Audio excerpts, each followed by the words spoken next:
Okay, so here we are in my piece of crap, but super warm. This has like the best heat of any vehicle I've ever driven. So here's how the plow works. You got raise, which, I mean, this is gonna be pretty obvious. Some of these are reversed, but as you see, you know, that's how it turns. And what I do, like I said, when I drop the plow, it's one touch, but then I just kind of tap, tap, tap, tap, so it's up a little bit before I go onto the grass. You shouldn't be plowing your own driveway. Really, I mean, plowing, you see a lot of guys just ram, you know, you shouldn't have to do that.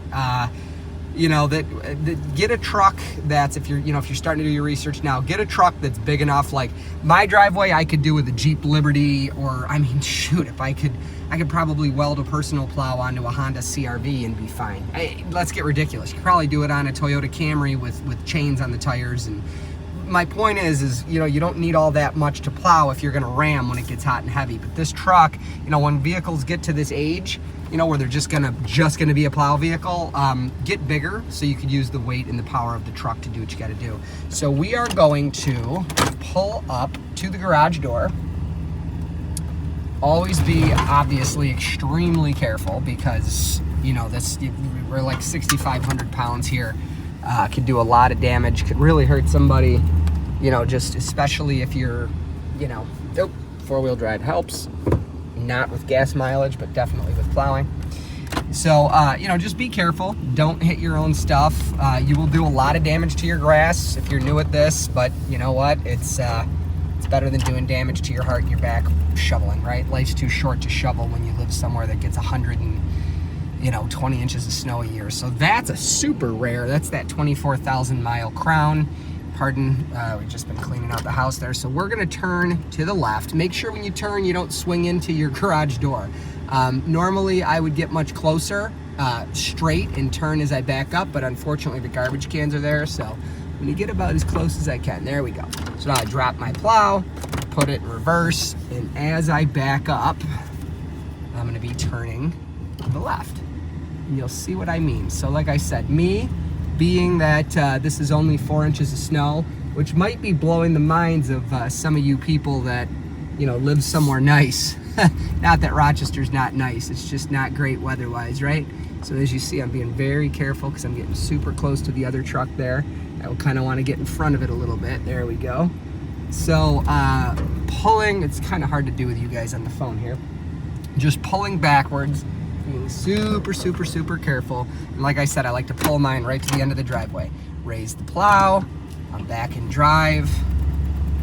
Now that's, if you have just nothing but a shovel, and listen, I'm all for exercise. I get more than enough exercise doing the shoveling around the plowing because, you know, I have 3 places I need to plow. 2 commercial and 1 my own residence, right? So I am super close there. So now we're gonna put it in reverse. You know, when you're doing this commercially, or, you know, if you're doing it for like a job, or if you're doing like a big space, it could get hot and heavy and you get in these rhythms. Don't get ahead of yourself, don't get too fast. Probably not giving you guys a good example right now. Normally this only takes a couple passes.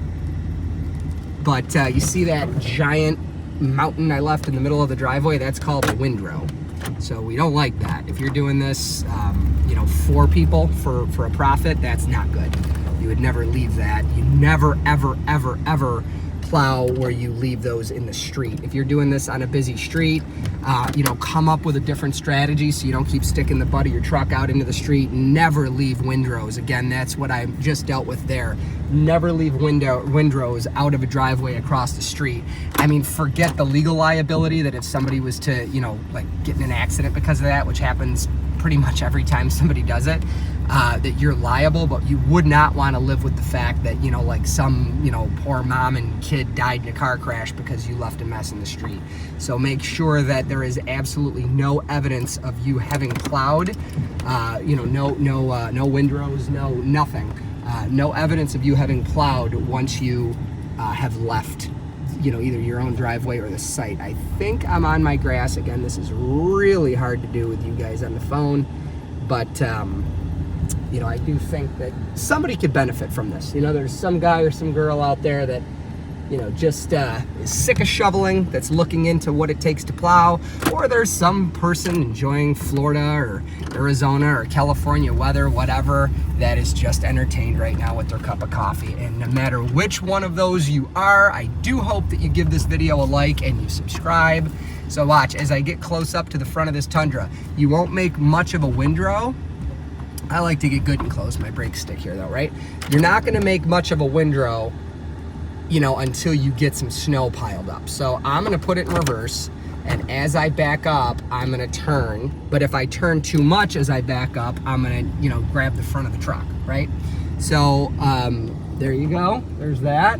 And I pulled all of my snow into just about the end of the driveway. Now, as what I was saying about, not going out into the street, this is a cul-de-sac with 17 houses on it. If the town maintains this so poorly that if I was to see 6 inches of snow for my neighbor's sake, I would probably plow this. I could probably get in trouble. It's New York State, so my good deed could land me in prison, even though somebody can kick in your front door and assault you and only get an appearance ticket, right? But so now what I'm doing is I'm pushing forward and I am raising the plow just a little bit. So when I go onto the grass, like I'm way out in the grass right now, but I'm like an inch above it. So I'm gonna raise that the rest of the way, back up and show you what I did. So you see how you can see grass? Let me zoom in on that. You can see grass, but I didn't dig it up at all. I was about an inch above it, and God bless the grass in this horrible climate we live in, because it's just boom, it's like I'm here. I wanna grow, I want sun. So that is how I take care of those. This cleanup part here is, there's more than a couple little passes. Again, you don't want too many windrows. I put snow tires on all of our vehicles. So if if I do leave a little bit, for me, I don't care. And if you're doing this professionally, I would plan on, now see that little bit of brown in the snow? That is a little bit dug up. Again, it's very hard to do with you guys on the phone. But if you're gonna do this, as a business, absolutely have a shovel in the bed of your truck, because you're gonna need it to avoid screwing up people's grass, and also you don't again want to leave much in the driveway. Now you're not going to obviously get out and do all of that, but if there's windrows you just can't get with your truck, jump out and grab them with your shovel. So let's back up. We're about to wrap this up here. If you already know how to plow, this was probably absolutely painful to watch. But again, I do ask if it was helpful, if it helped you decide either way if plowing is for you or not, please give it a thumbs up. Also subscribe to the channel, and I would love to hear what you have to say. And if it entertained you too, I would love to know if you're watching this from some sunny place, just grateful that you're there. So there we go, gonna lift up again. I grabbed the grass a little bit there. The other thing is you could feel the plow. If this is the plow and my thumb is the edge that scrapes the driveway and it's like that, the plow is designed to boom, do that when it hits something. And if you're going really slow and gentle, you could feel it when it hits the edge of the grass before it does really any damage that won't just fix itself on the first couple nice days of spring. So let me see here. Let me just clean up this one last little spot.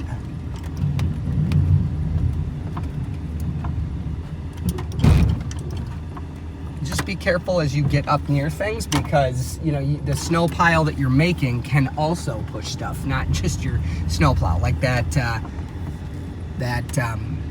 cable box there. That's what that green thing is. That absolutely positively would move if I push that pile of snow against it. The pile of snow doesn't disappear between the plow and the object. So just gonna get out here and show you now that all is said and done. If I wasn't holding a phone when I was doing this, I would have gotten closer to the edge here, but that is how you do it. So you guys should also see this up there is a bad example because I brushed off my wife's minivan, which had a lot of snow on it. But as you see here, there's virtually no windrow. There's just the snow that was physically sitting here. And I cut into it and dragged it. All the windrow, all the, the crumble from the edge of the plow went this way when I did that. And now it's pulled over there and pushed into the grass. Over here again, like I said, this is my wife's, the snow from her roof. It's minimal there. Again, if you're doing this commercially, most of that's from her van. Some of it's a windrow. You'd want to shovel that out, you know, so the customer, maybe you have to take care of their sidewalk too, or maybe they do it.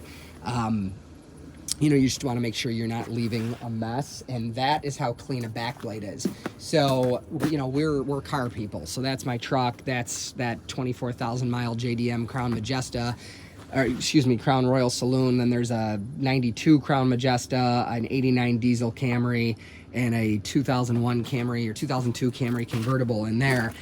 If we were like normal people that just park, you know, his and hers or whatever the situation is in the garage with the trash cans, not here, because like I said, we just went through a major project, and the, you know, the plow guy, if you will, shows up, or the plow girl, whatever, you could get right up to like on that concrete. You know, we've got, in the past, we've had like 3 feet of snowfall, and right here is pretty bare unless it gets windy. So you could, if it's maybe you've got, you know, the two people, the two homeowners' cars in there, and then the plow truck at the end of the driveway, and you can pull right up to and get really comfortable getting within a couple inches and backblade that and leave yourself virtually nothing to deal with. So this doesn't look perfect because, you know, this is kind of wet, sticky snow, but this is maybe 1/8 of an inch that it left behind, and that's better than destroying your driveway. This is, you know, very difficult to do with a phone in my hand, but this is a clean driveway, ready to come and go as we please, ready to have guests, whatever, and it was super easy. And a truck like that shouldn't cost you more than like $4 grand in this crazy economy.